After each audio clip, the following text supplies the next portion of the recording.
Olá, eu sou Alessandro Perim e apresento os principais assuntos debatidos na tribuna durante as sessões plenárias da Assembleia Legislativa. Deputado Marçal Filho entende que planejamento é essencial para a administração pública. Nós percebemos que muitas das reivindicações que fazemos aqui nessa casa, por exemplo, são reivindicações feitas fruto da falta de planejamento. Nós sabemos, por exemplo, que nesses meses de dezembro, janeiro, fevereiro, as chuvas são muito mais intensas. Aí vem o matagal, a vegetação se torna alta. E isso foi pensado anteriormente? Quando alguém assume uma prefeitura, um governo do Estado, já pensa nisso? Que isto irá inevitavelmente acontecer e tem que se programar, tem que deixar um orçamento para contratar trabalhadores temporários para este período, aumentar o número de equipes, para deixar a cidade limpa, que as roçadas sejam realizadas, que a manutenção das estradas sejam feitas, mas anteriormente ao período de chuvas, para que possa suportar as chuvas torrenciais. Não, na maioria das vezes isso não é feito. E as consequências estão aí. Por isso, o que eu queria propor como debate é exatamente isso, que possamos ter essa consciência de que o planejamento de ações tem que ser feito a partir do primeiro momento em que alguém assume uma prefeitura, um governo do Estado, um governo federal. Tem que se traçar metas. Mas não aquela meta da ex-presidente Dilma, né? Não tem meta, aí depois dobra a meta. Se não tem, é zero, né? Se dobra, é zero.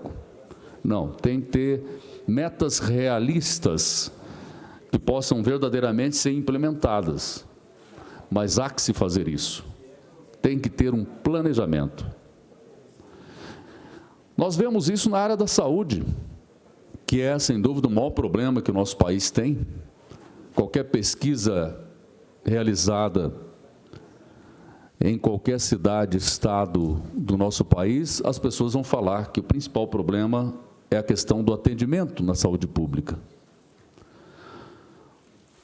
Claro que nós temos exceções, exemplos exitosos de prefeitos que se programaram para isso, que fizeram um planejamento desde o início, um planejamento de 4 anos para a sua administração, pelo menos para a execução da sua administração, mas não só um planejamento para o seu tempo de mandato, mas um planejamento para 10 anos, 20 anos, 30 anos, 50 anos. Eu vejo isso na minha cidade de Dourados, que é a cidade onde eu nasci, portanto, eu conheço muito bem e acompanhei todo o desenvolvimento. É uma cidade que cresce muito em termos de iniciativa privada, grandes empreendimentos, pessoas que acreditam mesmo em Dourados e investem. Empresários que realmente valorizam a cidade e veem ali um grande mercado, porque nenhum empreendedor, nenhum empresário procura uma cidade onde ele não vai obter resultado. Nós temos inúmeras empresas grandes, nós temos uma indústria como a Coamo, que acabou de se instalar, está gerando empregos diretos e principalmente indiretos, movimentando a economia da cidade. Nós temos grandes empreendimentos imobiliários, desde empreendimento para uma classe mais popular até a classe mais alta. Portanto, a gente nota o poderio que tem a cidade de Dourados como uma região economicamente ativa e a mais importante do Estado pela sua alta produção agrícola. Mas nós percebemos que o poder público está aquém disso, está atrás disto, não consegue acompanhar por falta de planejamento. Os governantes que passaram, os gestores que passaram, não fizeram o dever de casa em relação ao planejamento.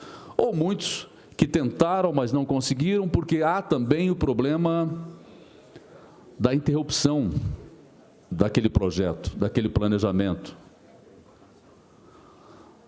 Há um governante que vem, faz um planejamento para 10, 20 anos, aí quando troca, O outro fala, não, eu quero deixar a minha marca, não quero aproveitar nada do que foi feito. Quero fazer tudo novo. E despreza todo aquele trabalho que foi realizado.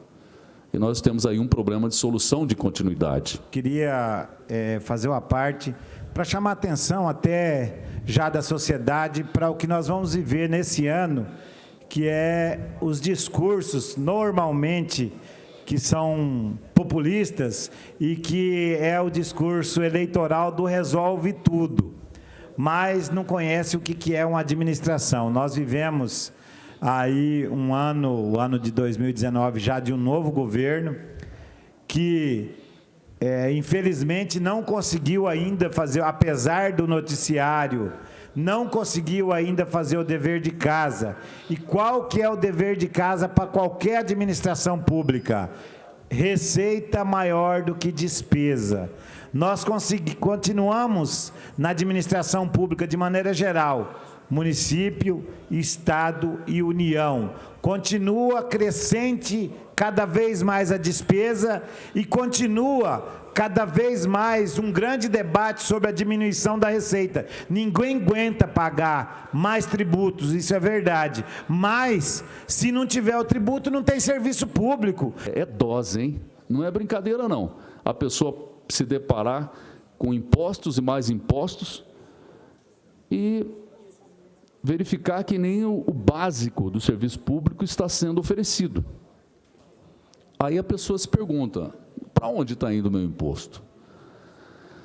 Tem que se entender o seguinte, que prefeitura, governo do estado, governo federal, não é lugar para dar emprego às pessoas, não é para dar empregos. As prefeituras têm, os administradores dessas prefeituras têm que entender isso, que não é para dar emprego. Porque a prefeitura tem que empregar, não tem que empregar ninguém, não. Tem que ter o mínimo possível para tocar. A prefeitura tem que, sim, induzir empresas a dar emprego, induzir indústrias a dar emprego, mas ela mesma não é para contratar um monte de gente, colocar lá, além do necessário. As pessoas têm que ter, as administrações têm que ter servidores públicos suficientes para tocar a máquina. Não pode ser, é a empregadora, é a que mais dá emprego. Não, não é para isso.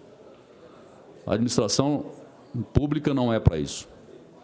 Então, eu espero realmente que isso desperte nesses candidatos, não é, que serão futuros administradores das nossas cidades, que tenham essa consciência de planejar, né, de entrar desde o primeiro dia e já ter um planejamento para todo o seu tempo de mandato e para o futuro também. O programa TV Aberta fica por aqui. Obrigado pela sua companhia. Aproveite e siga as nossas mídias sociais.